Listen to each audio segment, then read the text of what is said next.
আসসালামু আলাইকুম রহমতুল্লাহি বারাকাতু। কেমন আছেন সবাই? আশা করি ভালো আছেন। আমিও আল্লাহর রহমতে অনেক ভালো আছি।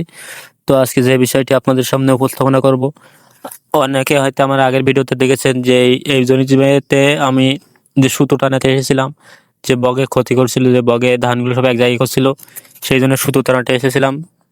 হয়তো যারা আমার নিয়মিত ভিডিও দেখেন তারা হয়তো জানেন। সেই বইটার ধান অলরেডি পেকে গেছে। তো আজকে আসলাম সেই বইটার ধানটা কাটতে। আমি এবং আব্বু এবং আরো দুইজন আছে তারা যদি আসে তাহলে একটু সকাল সকাল হয়ে যাবে, আর যদি না আসে তাহলে একটু দেরি হয়ে যাবে। তো আলহামদুলিল্লাহ বলে আমরা কাটা শুরু করলাম। তো আব্বু একটু তাড়াতাড়ি এসেছে এবং আমি একটু দেরি করে এসেছি। এই ভুঁইটা আমাদের বাড়ি থেকে অনেক দূরে, প্রায় 1 কিলোমিটার দূরে এই ভুঁইটা। তো যে জন্য একটু আসতে একটু বেলা হয়ে গেছে বা একটু দেরি হয়ে গেছে। তো শীতকালে সময় তো যেহেতু হয়তো ঘুমও ভাঙিনি এবং সকাল সকাল ওঠাও হয়নি, একটু আসতে দেরি হয়ে গেছিলো। তো যে বইটা আমি সুতোটা নিয়েছিলাম, এই যে সুতো ছিঁড়ছি হাত দিয়ে, এই বইটাই সুতোটা নিয়ে গিয়েছিলাম।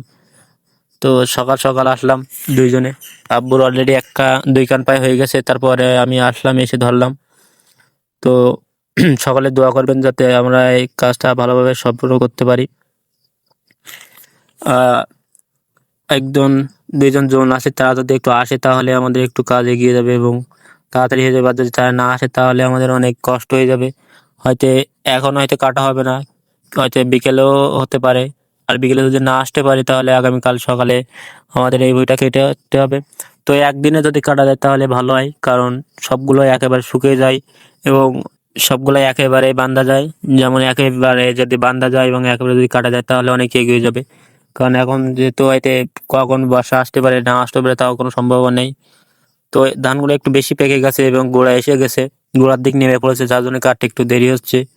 আর না হলে হয়তো একটু তাড়াতাড়ি হতো। তো আর এখন অনেক ভোরে, আমরা অনেক সকাল সকাল আসতে চিন্তা করেছিলাম, কিন্তু তারপরেও মাঠ দিয়ে আসতে আমাদের ওইখানে প্রায় 10 মিনিট সময়, 10 থেকে 15 মিনিট সময় লেগে গেছে এই পথগুলো হেঁটে আসতে।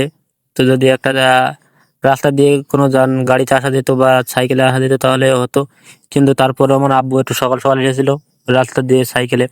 তো আমাদের মাঠে আসতে একটু দেরি হয়ে গেছিলে, যে কারণে মনে হচ্ছে একটু দেরি হয়ে যাবে কাজ করা। কারণ 2 কান পায়ে আমার আব্বুর হয়ে গেছে। আমিও যদি থাকতাম তাহলে আমারও 2 কান পায়ে হয়ে যেত, তাহলে অন্তত কিছুটা কাজ এগিয়ে যেত। এবং জোনের অলরেডি বেলা হয়ে গেছে, কিন্তু যাদের জোন নিয়েছিলাম তারা তো আসার খবর নেই তাদের।